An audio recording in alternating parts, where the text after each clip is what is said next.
고릴라로 표시한 적이 있었습니다. 물론 기계의 오류라고 생각을 합니다만 이런 이상한 대답을 만들 수도 있지만 검수와 관리의 책임은 회사의 몫이기도 합니다. 네이버 측이 책임을 회피하는 듯한 그 유감스러운 해명이 있었습니다. 자, 자료 보십시오. 네티즌들은 이렇게 공분하고 있습니다. 이렇게 큰 실수를 블로그에 네이버의 사과성이 참 대단하시네. 이런 게 사과문이라고 더 이상 네이버 이용 안 하겠다. 이런 그 공론이 광분하고 있습니다. 이후 네이버 측은 번역팀의 공식 사과를 통해서 네이버 본사가 직접 공식 사과문을 게재했다는 것을 주장하고 있습니다. 그래서 찾아봤습니다. 네이버 나열이라는 아주 자그마한 공간에 올라 있었습니다. 그러나 이 역시도 주체는 네이버의 대표이사는 아니었습니다.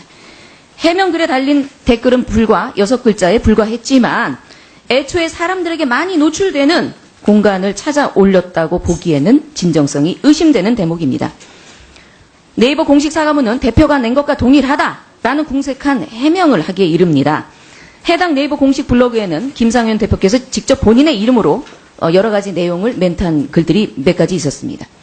대표적인 것이 룸사롱 키워드에 대한 김상현 대표의 직접적인 해명 글이 게재됐습니다. 이 룸사롱이란 특정 검색어는 성인 인증을 해야만 검색어를 리서치할 수 있는 그런 논란이었습니다. 네이버는 이러한 룸사롱의 키워드 이슈가 위안부의 표기 오류보다도 더 중요한 중대 사안이었다라는 이것을 좀 판단해서 이런 오류를 범한 게 아닌가 하는 그런 생각이 듭니다. 그래서 결론적으로 본 의원은 이런 포털 사이트인 대한민국의 대표적인 인터넷 사이트 네이버가 한 해명에 대해서 참 진정성이 없다. 이런 판단을 합니다. 장광현 내 생각은 어떠십니까? 제가 미처 확인을 못했는데요. 이건 굉장히 부적절한 부분인 것 같습니다. 강력한 여가부의 입장이 전달이 돼야 될 거고요. 대표이사의 아주 진정성 어린 그런 사과와 해명이 필요하다고 생각됩니다. 동의하십니까? 네, 저희가 별도 조치를 하도록 하겠습니다. 네, 이어서 하겠습니다. 장관님, 국정과제 중에 하나인 미래 여성 인재 10만 양성 사업 알고 계시죠? 네. 예. 현재까지 상황이 어떻게 진행되고 있죠? 지금 작년에 7만 9천 명 정도 등록이 됐었고요. 네. 올해 추가로 8만 명 이상 등재가 진행이 되고 있습니다. 그렇죠. 지금 네. 한 거의 거의 10만 명의 네. 목표로 지금 진행하고 계시는 아주 고묘적인 판단 결과로 수치로는 볼 수 있습니다. 그런데 이런 10만에 이르는 데이터베이스를 갖고 구축된 이 인재를 과연 어떻게 활용을 할 것인가, 이렇게 제가 좀 한번 좀 살펴보았습니다. 그래서 여가부가 제출한 자료를 보면 DB를 활용해서 정부기관에 2만 1,000여 명에 달하는 여성 인재를 추천한 것으로 나타나고 있습니다. 그렇죠? 네. 예.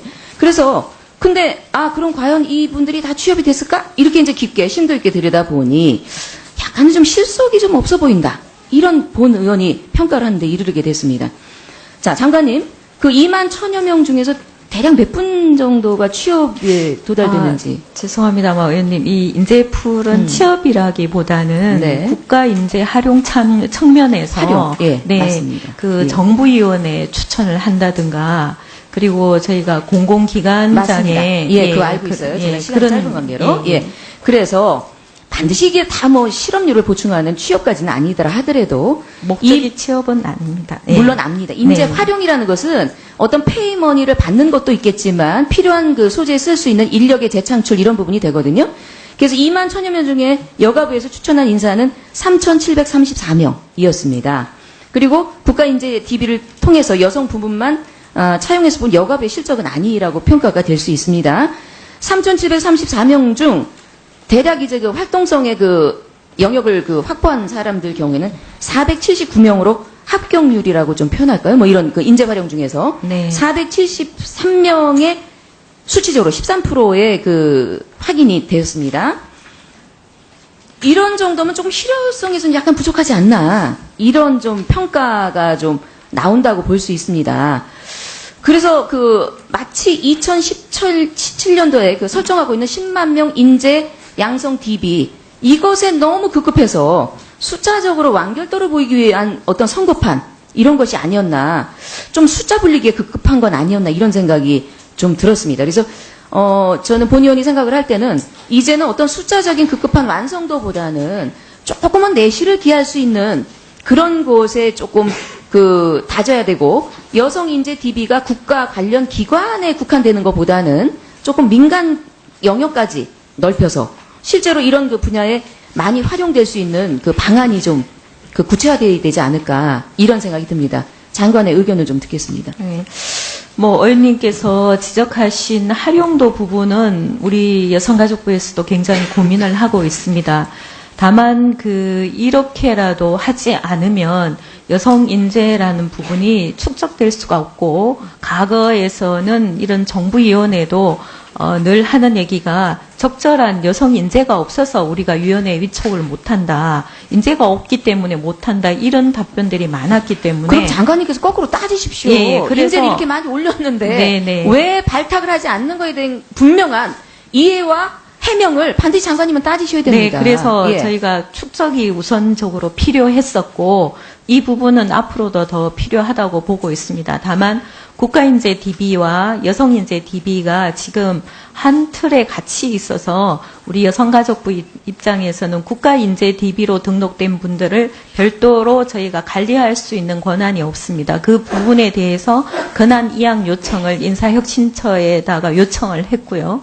그리고 이후에도 정부위원회에 원래 지금 37% 정도 여성들이 위촉이 되고 있습니다. 이럴 때 좀 더 적극적으로 활용을 하고, 의원님께서 지적하신 민간 부분에도 저희가 앞으로는 좀 그 여지를 살펴볼 예정입니다. 예를 들어서 민간에도 여성 임원을 임용을 하는데 자기들 풀에서는 좀 부족하다는 얘기가 나오기 때문에 저희가 제공을 해줬으면 하는 의견이 상당히 큽니다. 다만 어떤 문제가 있냐면 개인정보라는 입장에서 저희가 한계를 가지고 있습니다. 그래서 개인정보를 누설하지 않은 상황에서 인재를 활용할 수 있는 방안이 무엇인지 지금 굉장히 심도 있게 고민을 하고 있기 때문에 의원님께서 지적한 바대로 축적과 더불어 활용에 대한 심도 있는 저희가 고민을 좀 하고 있습니다. 그래서 좀 정리가 되면 의원님들께서도 많이 협조해 주시면 민간 영역까지에도 우수한 여성 인재들이 좀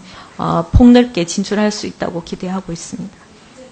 네, 김슬래 의원님 수고하셨습니다. 의원님들 오전 질의는 저희가 12시 30분까지 해서요. 이따가 송혜경 의원님까지 하게 되지 않을까 싶습니다. 참고하시기 바랍니다. 예, 다음으로 국민의당의 김삼아 의원님 질의해 주시기 바랍니다. 장관님 이미 앞에서 여러 의원님들께서 지적을 하신 바가 있는데 위안부 문제와 관련해서 128 합의 이후의 첫 국감입니다. 그와 관련해서 관련된 외교부 장관이라든가 동북아국장이라든가 화해치유재단 이사장에 대해서 당연히 증인으로 불러서 사실관계를 물어야 되는데도 불구하고 하나도 증인으로 채택되지 않고 이렇게 국감이 진행되는 것에 대해서는 본 의원도 매우 안타깝고 또 유감이라는 말씀을 드립니다. 그와 관련해서 몇 가지 좀 질의를 하겠습니다. 장관님 개인 간에 계약을 하거나 합의를 할 때도 그 문구가 굉장히 중요하지 않습니까? 네. 네. 근데 하물며 나라 간에 어떤 합의를 한다 할 경우에는 그 문구 하나하나가 굉장히 중요한 의미를 갖는다는 것은 아마 장관님도 잘 아실 거라고 생각을 합니다. 그 부분과 관련해서 한번 질의를 하겠습니다. 넘겨봐 주시죠. 저 부분은 128 한일 외교장관 회담 할 때 저희가 조금 요약을 했습니다만 외교장관 회담 이후에 공동 기자회견문에서 발표한 내용입니다. 빨간 줄 친 3번을 보시면 일본 정부는 이상 말씀드린 조치를 착실히 실시한다는 것을 전제로 이렇게 돼 있죠. 그리고 두 번째 한국 정부는 일본 정부가 앞서 표명한 것을 실시한다는 것을 전제로 이런 내용입니다. 그리고 그 다음 넘겨봐 주세요. 그런데 그 이후에 공동 합의문을 보면은 다음 장 됐나요? 네. 다음 장. 아니 앞으로. 예. 그 합의문을 보면은 3번이 어떻게 돼 있습니까? 상기 2의 조치를 착실히 실시한다는 것을 전제로. 또 한국도 일본 정부가 상기 1의 2항에서 표명한 조치를 착실히 실시한다는 것을 전제로. 1의 2가 뭐죠? 2는 바로 위안부 재단을 설립하고 그 자금을 일본 정부가 거출한다는 것을 전제로 해서 이 합의를 앞으로 최종적 및 불가역적으로 될 것임을 확인한다는 내용입니다. 이 내용은 바로 일본 정부가 10억 엔을 거출해서 한국에 지금 논란이 되고 있는 화해와 치유재단을 설립하는 것을 전제로 해서 위안부 문제가 끝났다. 이렇게 최종적이고 불가역적이다. 이렇게 동의를 우리 정부가 했다는 것밖에 안 되고요. 꼭 다음 장 넘겨주세요. 이거는 일본 외무성의 홈페이지입니다. 이와 관련된 그 홈페이지의 내용하고 똑같습니다.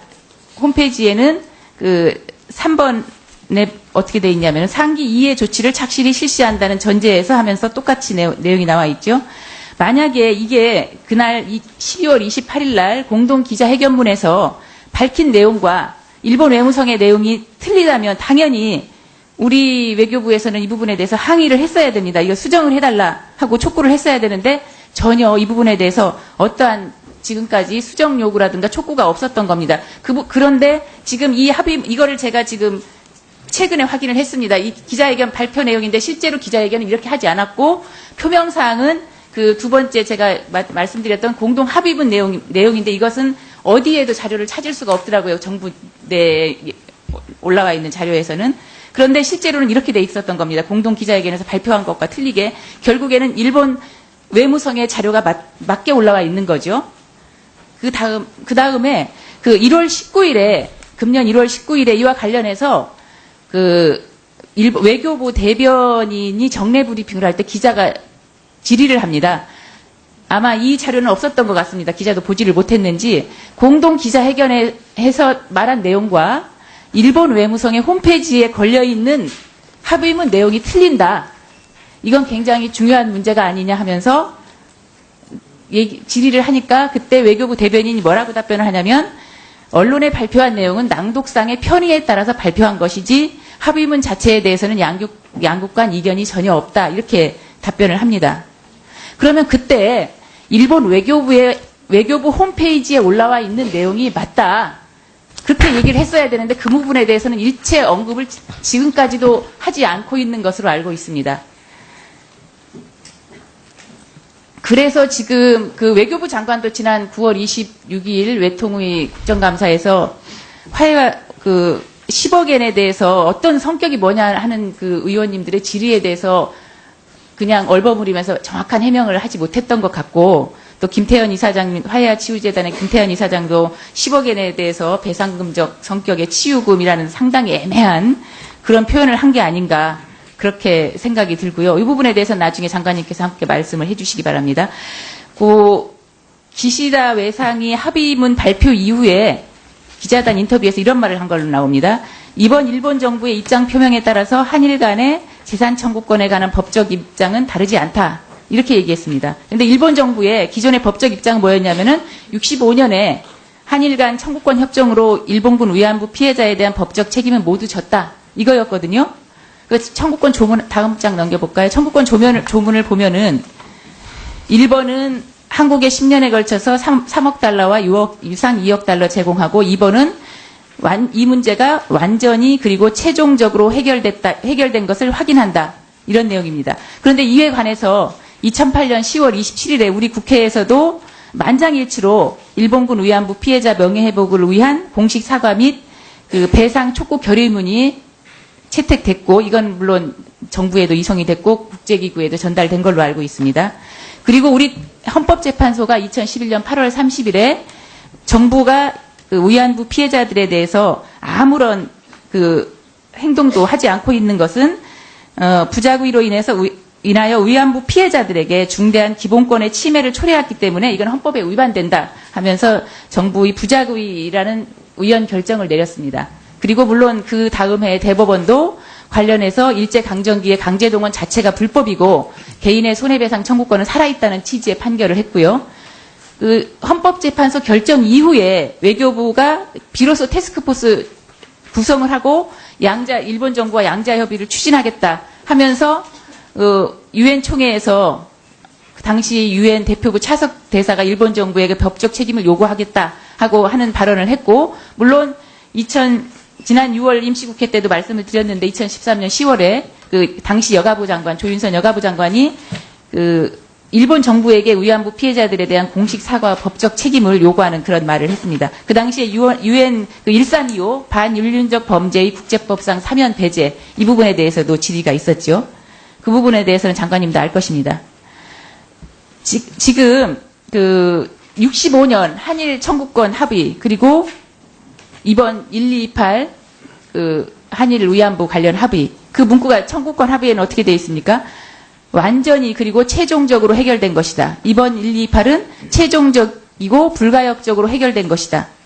결국 똑같은 내용입니다. 지금 이렇게 해서 우리 정부가 계속 일본 정부의 그 요구에 끌려가는 게 아닌가 그런 생각이 듭니다.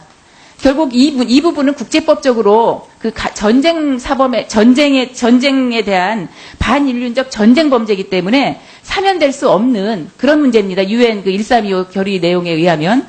그런데도 이런 것은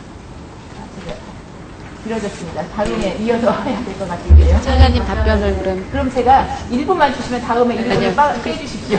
아니, 그렇게 하면은 얘기하니까요. 일단 먼저 약간 질문을 하신 내용이 있기 때문에 그거에 대해서 장관님 답변을 하시면 될 것 같습니다. 네. 예, 그 배상금 성격의 치유금 문제에 대한 거 하고요. 질문을 하셨거든요. 그거 먼저 답변하시고 지금에는 이어서 하셔야 될 것 같습니다. 네. 네. 제가 충분하게 다 답변을 드릴 수 있는지 모르겠는데 만약에 빠진 게 있으면 다시 한번 요청을 해 주시기 바랍니다. 지금 위원님께서 지적하신 한일 합의문에서 지금 처음에 지적하신 부분이 이로써 최종적이고 불가역적으로 해결됐음을 확인한다. 이에 대한 의견을 요청하셨는 게 맞다고 입장을 물으신 거죠? 네. 앞에 최종 외교 장관의 공동회담 당시의 내용과 그다음에 일본 외무성 홈페이지의 내용이 틀리고 그 실제로 합의문의 내용도 지금 어디에도 찾을 수 없지만 아마 갖고 계실 겁니다. 장관님도 알고 계실 건데 그 내용이 틀린다. 그런 부분에 대해서 질문을 드렸고 그리고 지금 아까 법적 배상의 성격을 띈 치유금 애매한 표현을 했는데 그 부분에 대한 입장을 들어보겠습니다. 네. 제가 외교 관계라서 정확하게 그 부분에 대해서 해석을 할 수 있는 권한은 없습니다만, 일단 외교부에서 일본 외무성의 홈페이지에 들어있는 내용과 우리 외교부에서 발표한 내용이 조금 해석상의 차이가 있다 이 말씀으로 알아듣고, 일단 네, 그 부분에 대해서는 외교부에서 좀 더 명확한 해명이 필요할 것 같고요. 다만 제가 외교 협상의 현장에 있지 않아서 정확한 해석을 하기는 어려운 부분이 있지만 이번 발표를 통해 문제가 최종적이고 불가역적으로 해결됐음을 확인한다. 이 부분에 대해서는 그동안 우리가 김학순 할머니 이후 25년간 지난한 협상을 통해 이루어 왔습니다. 그렇기 때문에 고노나 무라야마 다마 그리고 그 이후에 고노의 다마 개성 여러 가지 내용이 있었는데 우리 한국에서도 일본이 이런 사과에 대해서 계속 부족하다, 계속 요청이 되었기 때문에 일본 측 입장에서 이로써 정부 차원에서는 최종적으로 합의를 한다 이런 의미였던 것 같고 제가 개인적으로 해석을 하면은요. 그리고 불가역적이라는 사안에 대해서도 일본 정부가 지금까지 고노 다마나 무라야마 다마를 통해서 사과를 했지만 그 이후에 정부가 바뀌거나 정권이 바뀌면 그 사과나 사죄에 대해서 여러 형태의 번복이 계속 이루어져 왔기 때문에 우리 정부 입장에서도 한번 한 사과는 불가역적으로 되돌릴 수 없다. 그런 의미에서 이 문구가 들어간 걸로 저는 해석을 하고 있습니다. 그리고 방금 말씀하신 한일 협정과 그다음에 이 청구권 문제 이 부분은 좀 더 1951년에 체결된 샌프란시스코 조약에서부터 한일 협정 그리고 1228 합의에 대해서 좀 쭉 연관된 부분이 없지 않아 있는 것 같습니다. 다만 이 문제는 방금 의원님께서도 헌법재판소에서 정부가 부작위한 부분에 대해서 위법하다, 위헌이다 이렇게 판결을 내린 게 2011년입니다. 그 2006년 7월 5일에 관련 단체가 이 부분에 대해서 정부가 더 이상 이 위안부에 대해서 문제 해결에 적극적으로 나서지 않은 부분에 대해서 헌법재판소에 위헌 요청을 했고, 그 이후에 2011년에 그런 판결이 나온 겁니다. 그래서 그 판결 이후에 정부에서 지속적으로 이명박 정부에는 사사의 안이 거론이 되었었고, 현 정부에서도 대통령 취임하시고 곧바로 양국의 국장급 회담을 통해서 수차례 논의가 되었습니다. 그 논의를 바탕으로 해서 128 합의가 저는 되었다고 생각합니다. 네, 김삼아 의원님 수고하셨습니다. 앞으로 좀 1분 1답 방식으로 진행을 해주시길 좀 부탁을 드리겠습니다. 다음으로 더불어민주당의 문명 의원님 질의해 주시기 바랍니다. 네, 문명입니다. 국민께 낮은 자세로 국회가 임하는 것은 당연하다고 생각합니다. 그러나 주무부처인 여성가족부도 그리고 화해치유재단도 그 운영과 관련된 자료 요구에 묵묵부답 시각 끌기, 자료 미제출 등 매우 불량한 태도를 보여왔습니다. 이를 책임지고 있는 장관의 국회에 대한 존중의 태도가 전혀 없음, 그것은 국민에 대한 무시라고 볼 수 있습니다. 정부의 예산, 국민의 혈세가 투입된 화해치유재단의 운영에 대해 국민을 대신하는 국회가 아무것도 할 수 없는 것입니까? 장관과 여가부가 국민의 소리를 듣지 않는 벽이라 할지라도 제가 할 말을 하겠습니다. 강은희 장관님은 국회의원으로 재직하셨던 분이라 국회의 임무와 기능, 국회의원의 막중한 임무를 모르는 상황도 아닐 텐데 여성가족부가 이런 태도를 보이는 것에 매우 심각한 유감을 표하면서 말씀을 드리겠습니다. 이번 박근혜 정부의 1228 일본군 위안부 피해자 할머니 문제에 대한 한일 협상을 지켜보면서 든 생각을 말씀을 드리고 끝에 장관의 의견을 듣겠습니다. 일본은 이번 1228 합의의 주요 이유로 자신들의 후손에 부담을 덜어주기 위함이라고 했습니다. 저는 포스코가 지원한 돈으로 운영된 학교인 포스텍을 졸업했습니다. 포스코에는 우양우 정신이라는 것이 있습니다. 제철소를 건설하면서 고 박태준 이사장께서 이렇게 말했습니다. 포항종합제철은 조상의 피해 대가로 짓는 제철소이다. 실패하면 조상에게 죄를 짓는 것이다. 실패하면 우리 모두 우향우 해서 영일만 바다에 빠져 죽어야 한다. 라고 말하고 비장하게 제철소를 세우고 경영했습니다. 바로 저는 대일 청구권 50년 전 대일 청구권 자금으로 만든 돈으로 공부한 사람입니다. 그 사실을 알고 저는 민족과 역사에 평생 빚진 사람으로 살아온 듯합니다. 그래서 이번 박근혜 정부와 대한민국 정부 그리고 여성가족부 장관에게 한마디 하겠습니다. 박정희 정부가 1965년 맺은 한일 기본조약의 가장 큰 문제점은 일본이 행한 잔혹한 학살과 제약을 직시하지 않고 합의했다는 점입니다. 당시 우리나라 살림이 공공했던 것을 감안하더라도 그것은 국민에게, 대한민국 정부에게 죄를 짓는 것이었습니다. 특히 일본군 위안부로 끌려갔던 여성과 강제징용, 동원된 분들에게는 씻을 수 없는 상처를 남겼습니다. 1228 합의를 밀어붙인 2015년은 한일 기본조약 체결, 이른바 한일 국교 정상화 50주년이 되는 해였습니다.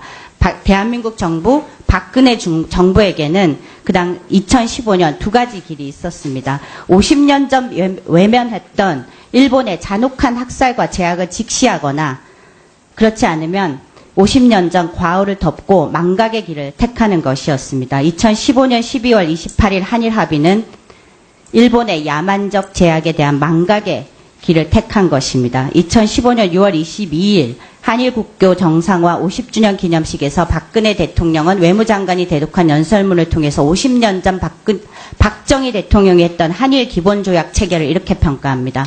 반세기 전 오늘 양국은 20세기 전반 불행했던 관계를 극복하고 화해와 상생의 새로운 시대를 열어나가고자 합니다. 그러나 그 50년 동안 우리 국민은 저처럼 죄진 마음과 씻을 수 없는 상처를 안고 살았습니다. 그리고 이후 계획에 대해서 이렇게 말합니다. 양국의 가장 큰 장애 요소인 과거사의 무거운 짐을 화해와 상생의 마음으로 내려놓을 수 있도록 만들어가는 것이 중요하다고 평가했다. 아버지 박정희 대통령이 한 일을 이어받아 딸 박근혜 대통령이 역사와 진실의 문을 닫아버린 것입니다. 과거사를 무거운 짐으로 규정하고 내려놓자고 일본에 말하고 있습니다. 아버지 박정희 대통령이 50년 전 합의한 한일 기본조약을 딸 박근혜 대통령이 50년 만에 마무리하겠다고 이렇게 서두른 것입니까? 박근혜 대통령 개인적으로는 효도일지 몰라도 국민과 피해 당사자들의 가슴에는 두 번째 대못이 박힌 사건입니다. 이런 대통령의 잘못된 역사인식, 한일 기본조약 체결 50주년 내에 과거사 문제를 해결하겠다는 조급정이 오늘의 참사를 불렀습니다. 당사자인 일본군 위안부 할머니들의 의견을 묻지도 않고 국민적 여론을 확인조차 해보지도 않고 딸의 아버지를 위한 50주년 기념사업으로 급하게 처리한 것이 오늘 위안부 재단의 실체입니다. 박근혜 대통령이 한 말을 따붙여 만든 재단의 이름 화해와 치유라는 단어는 이제 올바른 일에 다시 사용할 수 없는 말로 오염이 되었습니다. 열흘 전 일입니다. 위안부 재단이 돈을 지급하겠다고 하니 광주 나눔의 집에 한 피해자 할머니의 사위가 찾아와 할머니를 모시고 밥을 먹으러 나가겠다고 했다고 합니다. 나눔의 집에서 몸도 불편한데 여기서 드시라 했더니 그제서야 화해와 치유재단에서 할머니를 만나자고 해서 모시러 왔다고 했다고 합니다. 나눔의 집에서는 할머니의 건강이 걱정되어 간호사 한 분을 대동시켰습니다.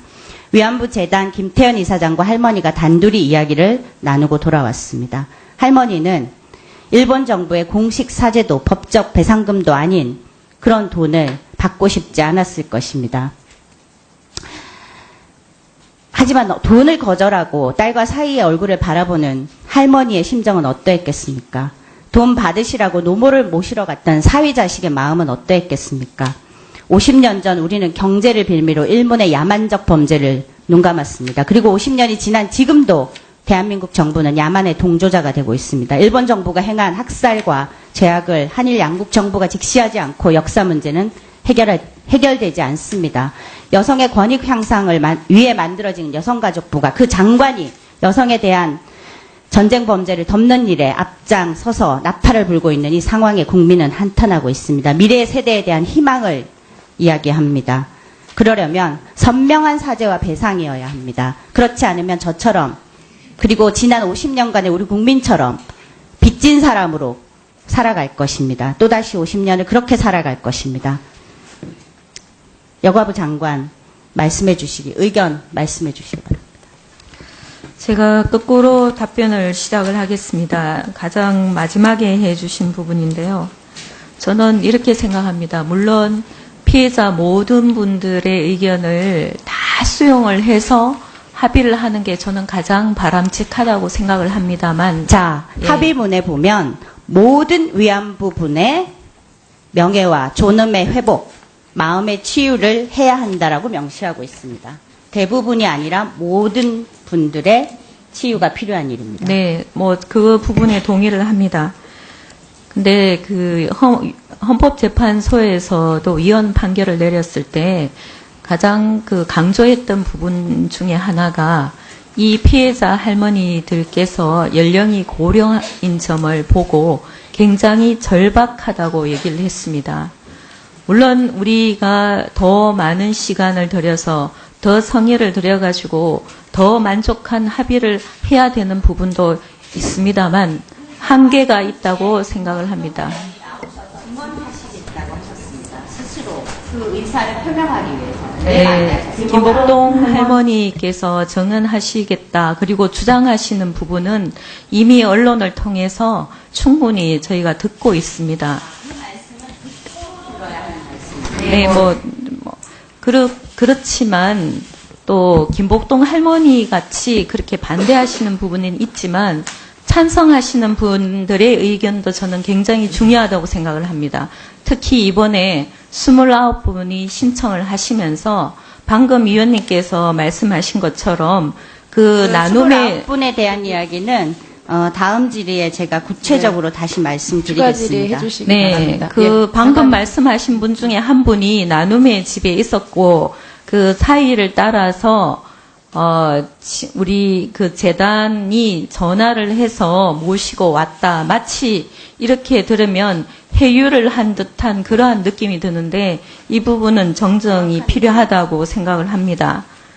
그리고 오셔서 본인 혼자 자유로운 상황에서 증언을 하셨고 그 부분은 녹취를 했습니다. 그리고 할머니께서 받고 싶지 않은데 마치 타의에 의해서 끌려 나온 듯한 그런 의미인데 실제는 전혀 아니라고 듣고 있습니다. 그리고 나눔이 집에서 그때 그 한일 합의에 의해서 반대했던 재판을 청구했는 부분도 이후의 할머니께서 증언을 보면 정대협 윤미향 대표가 어제 인터뷰에서 말을 한 것이 있습니다. 정부가 접촉할 때 피해자 할머니의 증언 중에 네, 알겠습니다.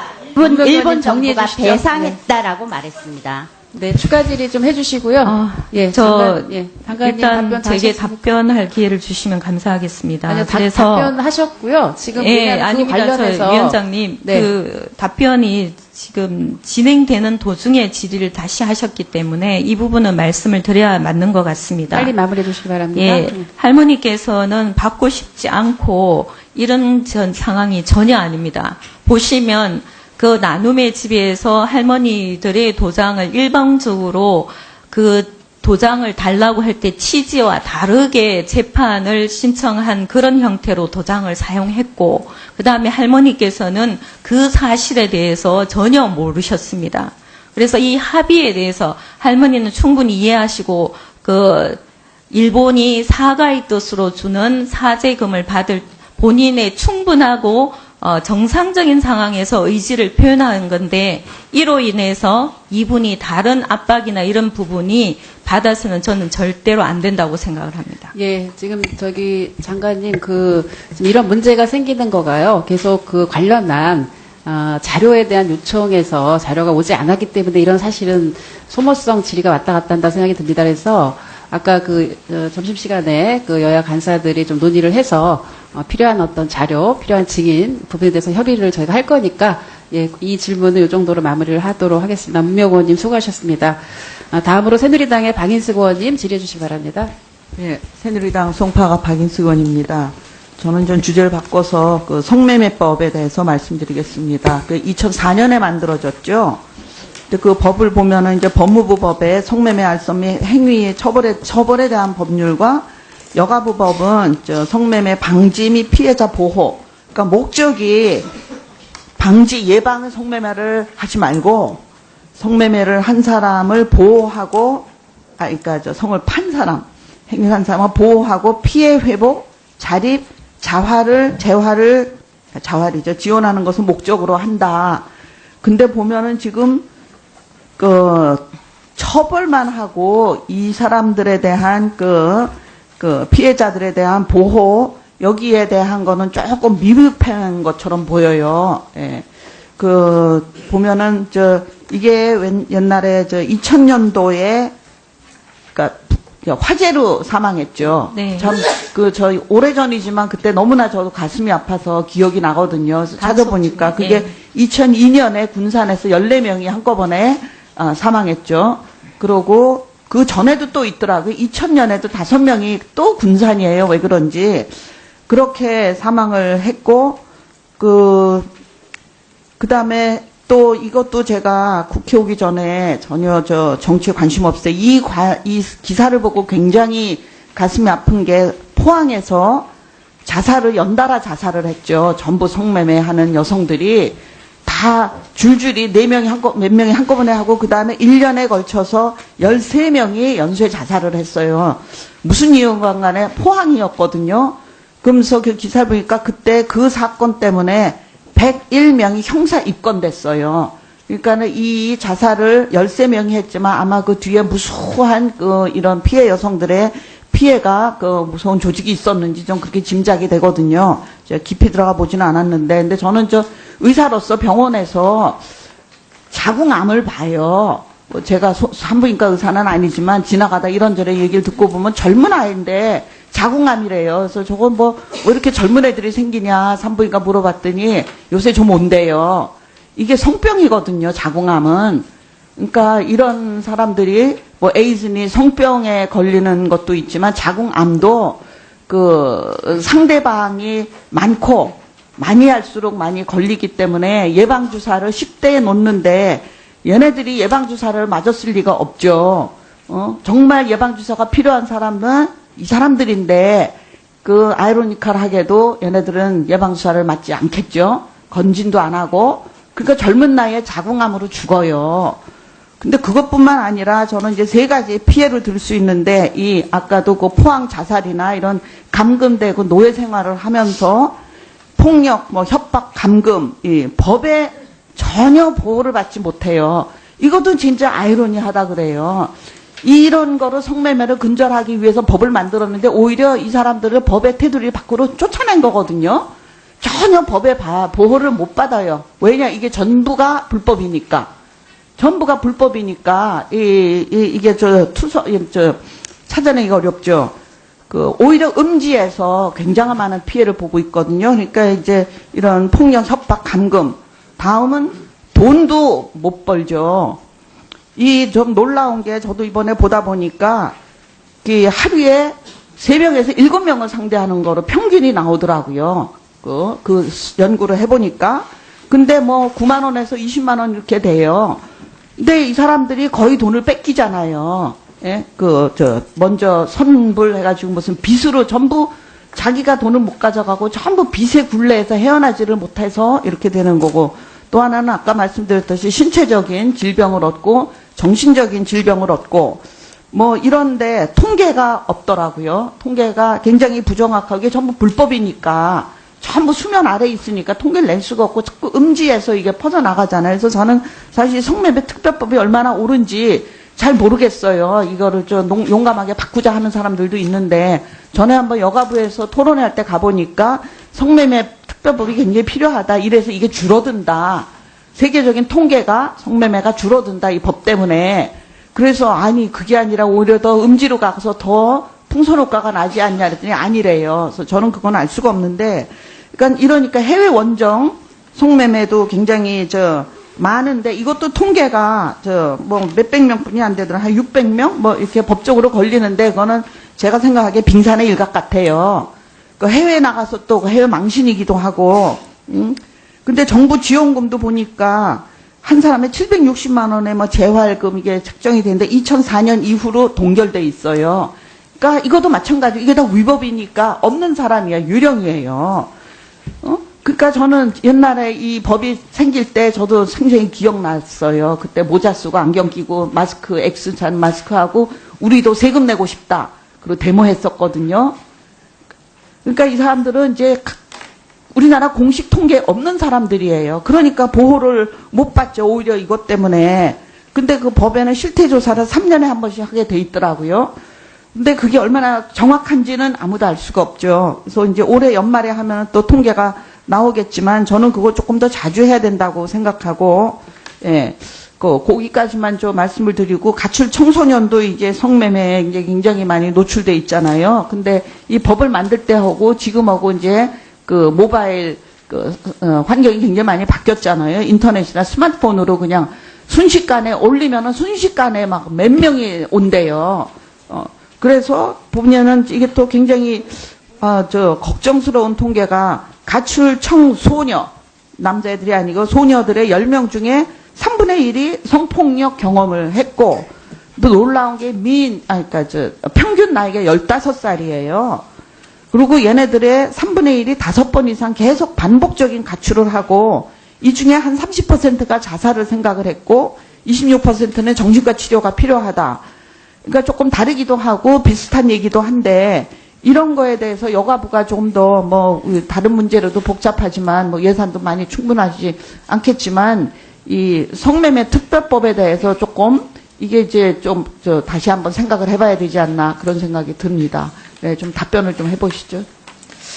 일단 첫 번째 성매매 단속 중에 이제 뭐 단속 때문에 여성들이 그때 잘못해서 사망하는 경우 피해를 단속을 피하다가 그런 문제도 계속 또 일어나는 부분이 있어서 경찰청에 단속 시에는 그런 피해에 대해서 네, 저는 단속보다는 이 네, 뭐 사람들의 단속해도 그 어차피 네, 네. 계속 끊임없이 이게 뭐 세상 지구가 생기고 가장 오래된 뭐 그런 거 아니에요. 근데 이 여성들의 보호에 좀 초점을 맞춰줬으면 좋겠어요. 네. 예. 그 잡아가는 건 법무부에서 하고 여가부에서는 이 여성들의 뭐 자발적인 사람이 몇 %나 되겠어요. 이 사람들의 보호, 그 치료해주고 자활에 조금 더 많이 투자를 해야 된다고 생각을 합니다. 예. 네, 그렇게 뭐 생각하시죠? 일단 단속에 대해서 단속 시 문제가 되는 부분은 저희가 경찰청에 지속적으로 요청을 해서 단속 중에 생기는 무리한 일들은 많이 줄어들고 있습니다. 다만 이제 의원님께서 주로 지적하신 부분이 성매매 피해 여성들의 보건 건강 그리고 자활 지원 부분인데요. 예, 그래서 단속이 돼서 이제 발각이 된 경우에는 그 범죄화하기보다는 성매매 피해 여성들을 지원해주는 지원 시설로 이송을 하고 있습니다. 현재는 거기에서 건강이나 이런 부분도 지원을 해주고 있고 자립에 대한 부분도 지원을 해드리고 있습니다.